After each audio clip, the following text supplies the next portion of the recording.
Estamos aqui para mais um vídeo do Jubilu. Eu não sei se você sabe, mas a maconha já é utilizada há milhares de anos. Inclusive, existem registros arqueológicos dessa planta nas Ilhas Oki, que ficam perto do Japão, de mais de 8.000 anos atrás. E esses registros mostram que a maconha era utilizada pelo povo da ilha para a produção de fibras de cordas como fonte de alimento e provavelmente para uso recreativo por causa dos seus efeitos psicoativos.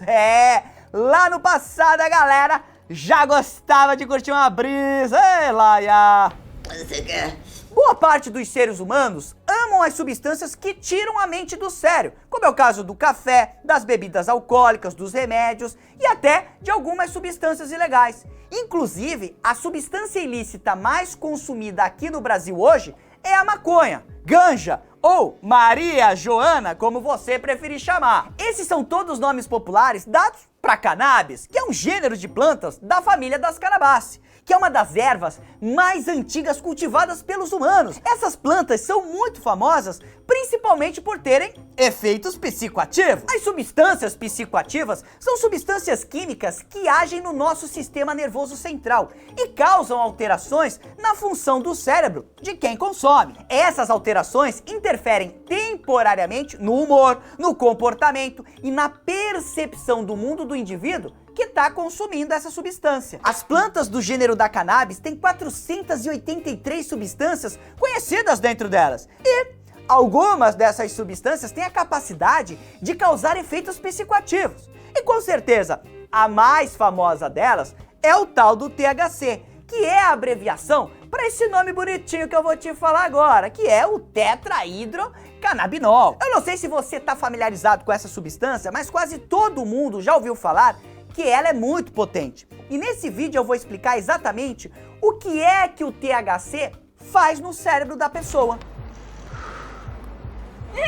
Os nossos neurônios, que são células que processam a informação no nosso cérebro, liberam substâncias químicas que são chamadas de neurotransmissores. Esses neurotransmissores, eles permitem que os neurônios se comuniquem uns com os outros. São eles que decidem se o impulso nervoso vai passar entre um neurônio ou não. Algumas substâncias presentes da maconha têm uma estrutura muito parecida com a de neurotransmissores que já existem naturalmente no nosso cérebro, que são conhecidos como endocannabinoides, como por exemplo a anandamida. E a gente tem receptores para essas moléculas nos nossos neurônios, e eles são chamados de receptores canabinoides. Normalmente esses receptores, eles não são ativados pela maconha, não, eles são ativados pelos neurotransmissores naturais do nosso cérebro, e eles são encontrados em todas as partes do cérebro.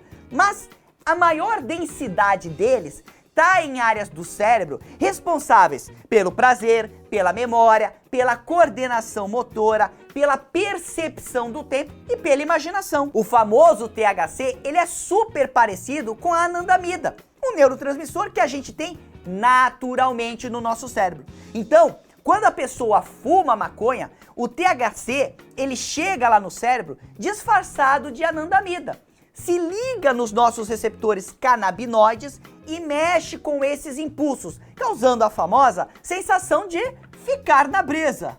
Hey, Laia!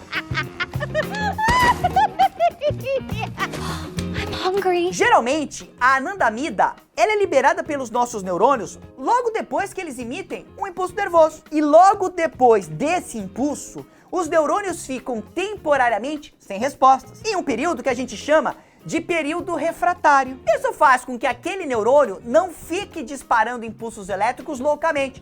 E assim o nosso cérebro funciona de uma forma muito mais calma e controlada. Só que o THC, ele interrompe esse período de calmaria. Ele remove esse período refratário dos neurônios e faz com que aquela região fique cheia de impulsos nervosos sem parar. Assim, ele magnifica os pensamentos, a imaginação e a percepção sobre o mundo em volta da pessoa. Então, quando ela começa a pensar em algo sobre o efeito do THC, isso se torna a coisa mais incrível e significativa do mundo. Só que o cérebro fica tão ocupado e tão focado naquela linha de pensamento que outras informações importantes não acham receptores livres para mandarem outras mensagens importantes. Então, se a pessoa precisar lembrar de um número de telefone quando ela tá chapadona, por exemplo, não vai rolar, já que a mente dela tá 100% focada em outra coisa, naquele pensamento que ela tá lá viajando. Como dizem, né, as más línguas, a pessoa, ela tá em Nárnia.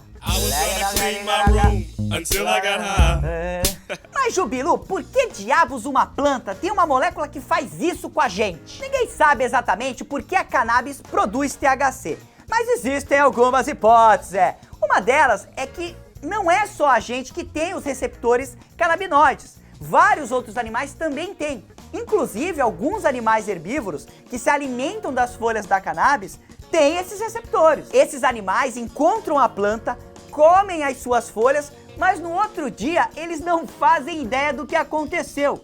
Eles esquecem onde estava aquela planta maravilhosa. E aí eles acabam não voltando nela para se alimentar de novo. O que pode ser uma ótima estratégia de defesa da cannabis. E deixa eu te contar uma história. Uma vez eu tava viajando no Uruguai e no lugar lá que eu tava hospedado tinha várias plantas de maconha, porque lá é permitido, né? E eu vi uma lebre doidona, dando uns pulos muito loucos assim.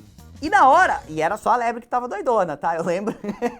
Eu lembro que eu vi essa lebre. E na época eu não tinha entendido por que a lebre tava doidona, porque eu não associei que ela poderia comer aquela folha. Agora, tudo tá fazendo mais sentido na minha vida. Bota aí, ó, hashtag BrisaLebre.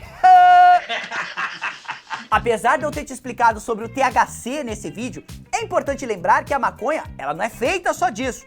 Como eu te falei no início do vídeo, ela tem centenas de substâncias e tem substâncias que são tão famosas como o THC, que é o caso do CBD, que está sendo usado em muitos países de forma medicinal para tratar diversas doenças, como é o caso da epilepsia. Então, ó, me conta aqui nos comentários se você tem curiosidade para saber mais sobre essa planta. Eu posso falar sobre ela, eu posso fazer um vídeo sobre outras substâncias e o efeito que elas causam no cérebro. Eu posso fazer o que vocês quiserem, porque são vocês que mandam nessa bagaça. No mais, desnecessário dizer que foi um grande prazer estar aqui com vocês. Deixa um joinha para valorizar o profissional da educação.